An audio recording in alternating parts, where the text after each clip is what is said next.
एक लड़की की शादी उसकी बिना मर्जी के एक सीधे साधे लड़के से हो जाती है, जिस लड़के के घर में उसकी माँ के अलावा और कोई नहीं था।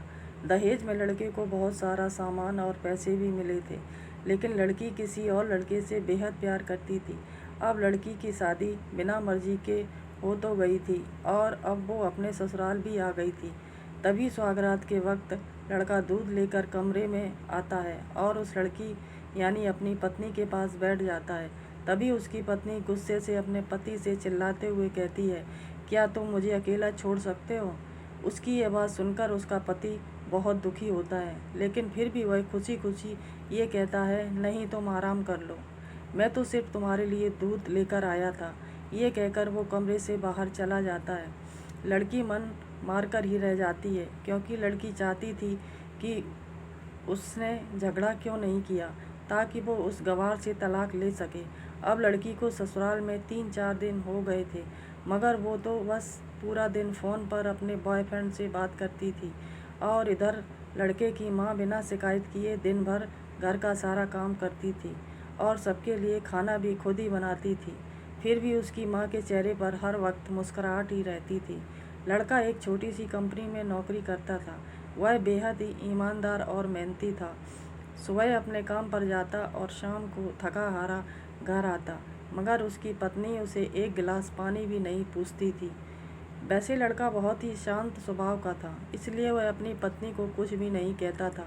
यहाँ तक कि लड़के की अभी तक सौगात भी नहीं हुई थी। वह अपना खाना अपने कमरे में अलग बैठकर खाती थी।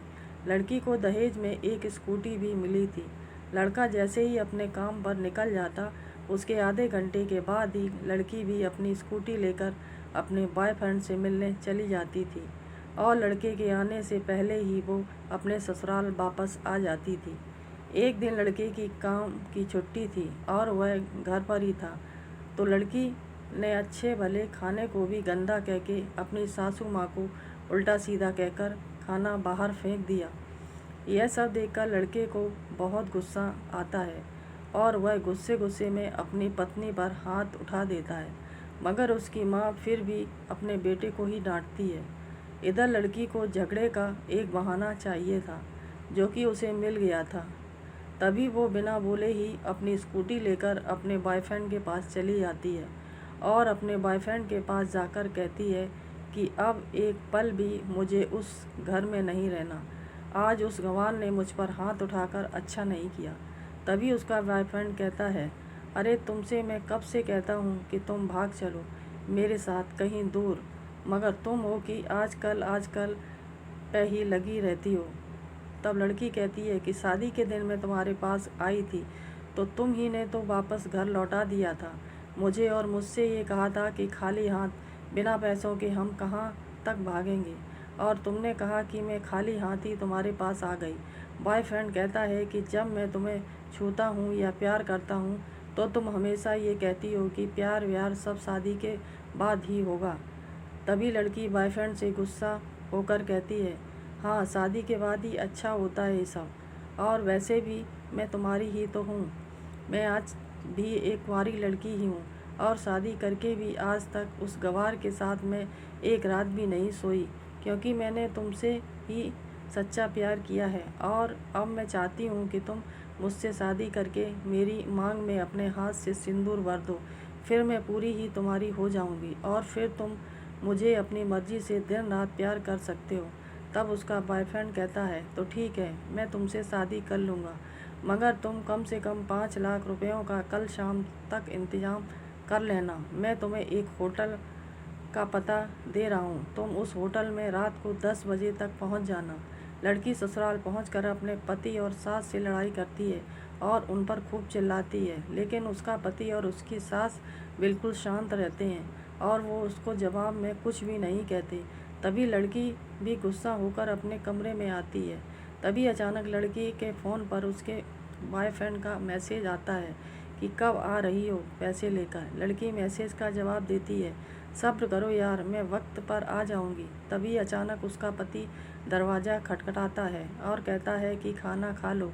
तो पत्नी कहती है, मैं खाना तभी खाऊंगी, पहले मुझे तुम इस अलमारी की चाबी दे दो। पति दरवाजे के नीचे से चाबी देकर कहता है, ये लो चाबी और तुम अपना काम करके खाना खा लेना, क्योंकि अभी तक मैंने और माँ ने भी खाना नहीं खाया। माँ ने कहा, हम आज साथ बैठकर ही खाना खाएंगे। लड़की कहती है, माँ और तुम खाना खा लो, मैं बाहर से खाना खा कर आई हूँ। ये सुनकर लड़का वहाँ से चला जाता है। तभी लड़की जल्दी से चाबी को उठाकर अलमारी खोलती है। अलमारी खोलकर वो उसमें क्या देखती है कि उसमें दहेज के पूरे पैसे 3 लाख और सारे गहने तो रखे ही थे, बल्कि उसमें एक डायरी रखी हुई थी। जब वो उस डायरी को खोलकर पढ़ती है तो उसमें लिखा था, प्रिय पत्नी, मुझे और तुम्हारे पिताजी को पता है कि तुम किसी और लड़के से बेहद प्यार करती हो, मगर तुम्हारे पिताजी ने पता लगाया है कि जिससे तुम प्यार करती हो उसकी पहले भी एक बार शादी हो चुकी है और वह लड़का बहुत सी लड़कियों को धोखा भी दे चुका है। पर आपके पिताजी आपको उस लड़के के बारे में कुछ भी ना बता सके, क्योंकि उन्हें पता था कि ये जो इसका नशा है वह हमेशा अपनों को गैर और गैरों को अपना बना देता है। इसलिए तुम्हारे पिताजी ने मेरे आगे हाथ जोड़कर ये कहा कि मेरी बेटी का हमेशा ख्याल रखना, और वो ये भी कह रहे थे कि अगर मेरी बेटी से कोई भी गलती हो जाए तो उसकी तरफ से मैं तुमसे माफ़ी मांग लूँगा। यह सब कहते हुए तुम्हारे पिताजी मेरे आगे बार बार हाथ जोड़ रहे थे। तभी मैंने उनके दोनों हाथ पकड़ लिए और उनसे मैंने कहा कि पिताजी, काश सबके पिता आपकी तरह होते। आप बिल्कुल चिंता न करें, आपकी बेटी का ख्याल मैं अपनी जान से भी ज़्यादा रखूँगा। मैं खुद भूखा रह लूँगा, मगर आपकी बेटी कभी भूखी नहीं सोएगी। और मुझे आपकी बेटी प्यार करे या न करे, वो मेरा सम्मान करे या न करे, मैं खुश हूँ कि मुझे एक अच्छे ससुर के द्वारा एक अच्छे दामाद होने का सम्मान हमेशा मिलता रहेगा। ये कहकर तुम्हारे पिताजी ने मुझे अपने सीने से लगा लिया। और हाँ मेरी प्यारी पत्नी, मुझे दहेज में मिले सारे पैसे और सोने के गहने मैंने तुम्हारे अलमारी में रख दिए हैं, क्योंकि दहेज के नाम से मुझे नफ़रत हो चुकी थी। लड़की डायरी पढ़कर बहुत हैरान थी और परेशान भी थी, क्योंकि न चाहते हुए भी उसके गंवार पति के शब्दों ने उसके दिल को छू लिया था। अब वो न चाहते हुए भी उस गंवार पति के अनदेखे प्यार को महसूस करने लगी थी। अब वह फूट फूट कर रोने लगी। डायरी में आगे लिखा था कि मैंने तुम्हें इसलिए मारा था क्योंकि आपने मेरी माँ को गाली दी, और जो बेटा खुद के आगे अपनी माँ की बेइज्जती होते देख ले, फिर वह बेटा ही कैसा। इसलिए मुझे माफ़ कर देना, क्योंकि मेरे लिए माँ का दर्जा सबसे बड़ा है, और आपको मैं दुल्हन बनाकर अपना हमसफ़र बनाने लाया हूँ, आपसे ज़बरदस्ती करने नहीं। आपको मुझसे प्यार हो न हो, लेकिन मैं अंत तक सिर्फ तुमसे ही प्रेम करता रहूँगा। अब फैसला तुम्हारे ही हाथों में है। अब सारी बातें पढ़कर लड़की दुल्हन बन चुकी थी और उसकी आंखों से तो अब आंसू रुकने का नाम ही नहीं ले रहे थे। उसी समय अचानक लड़की के बॉयफ्रेंड का फ़ोन आता है। तभी गुस्से में लड़की अपने फ़ोन को स्विच ऑफ कर देती है और अपनी सिम कार्ड को तोड़ देती है। अब उसे सब समझ आ गया था कि जिससे वो बेहद प्यार करती थी उसे तो सिर्फ पैसों से ही प्यार था, और सच्चा प्यार करने वाला तो मेरा पति ही था, जिसने सिर्फ मेरे पापा की इज्जत रखने के लिए ही मुझसे शादी कर ली। और उसे मेरा एक बॉयफ्रेंड है पता होने के बाद भी उसने मुझसे इतना प्यार किया। मैं अपने पति का प्यार क्यों नहीं समझ पाई, यह सोचकर वो रोती रही। फिर उसने रोते हुए अलमारी का सारा सामान जैसा था वैसे ही रखकर न जाने कब सो गई। अगले दिन उसकी पत्नी देर से जागी। तब तक उसका पति ऑफिस जा चुका था। तभी जल्दी से पहले वो नहा धोकर उसने साड़ी पहनी, फिर लंबा सा अपनी मांग में सिंदूर लगाया, जबकि पहले एक बिंदी जैसी साइड में सिंदूर लगाती थी ताकि कोई लड़का ध्यान दे और किसी को ये न पता चल जाए कि वो एक शादीशुदा है। मगर आज तो 10 किलोमीटर से भी दिखाई दे, ऐसी लंबी और गाढ़ी सिंदूर लगाई थी। फिर उसने अपना मंगलसूत्र पहना और किचन में जाकर सासू माँ को ज़बरदस्ती कमरे में आराम करने भेज देती है और खुद अकेले ही सबका खाना बनाती है। पहले सासू माँ को खाना खिलाती है और फिर अपने पति को फ़ोन करके उसके ऑफिस का पता पूछती है। उसका पति उसको ऑफिस का पता देते हुए सोचता है कि कहीं उसकी पत्नी ने तलाक देने का फ़ैसला तो नहीं कर लिया, मगर उसे कहाँ पता था कि वो अब सुधर गई है और उसे ही अपना पति मान चुकी है। इतने में ही उसकी पत्नी स्कूटी लेकर उसके ऑफिस खाना लेकर पहुंच जाती है। पत्नी को देखकर पति हैरान हो जाता है। तभी वो अपनी पत्नी से पूछता है, सब ठीक है? माँ ने तुमसे कुछ कह तो नहीं दिया? उसका पति सवाल पर सवाल पूछे जा रहा था। तभी अचानक पत्नी सबके ही सामने अपने पति के सीने से लिपट जाती है। उसे धीरे से कहती है, सब ठीक है, मगर मुझे तुमसे कुछ कहना है। पति कहता है, हाँ कहो। तब पत्नी सबके ही सामने कहती है, आई लव यू मेरे प्यारे पति।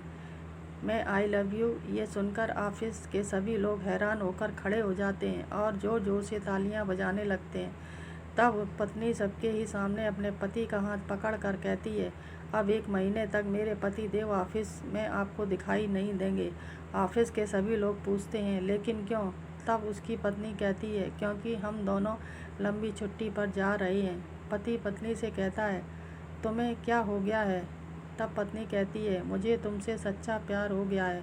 ये कहकर वो उसके सीने से दोबारा इस तरह लिपट जाती है जहाँ से वो अपने पति से कभी भी जुदा ना हो पाए। तभी उसका पति भी बहुत ही खुश हो जाता है और फिर दोनों अपने घर चले जाते हैं और हमेशा खुश रहते हैं। तो दोस्तों, प्यार हमेशा उससे ही करना चाहिए जो आपसे प्यार करता हो और साथ ही आपकी और आपके परिवार की इज्जत भी करता हो। पैसों से प्यार करने वाला इंसान कभी आपसे प्यार नहीं कर सकता। तो दोस्तों, कहानी पसंद आई हो तो लाइक सब्सक्राइब करें। धन्यवाद। जय हिंद, जय भारत।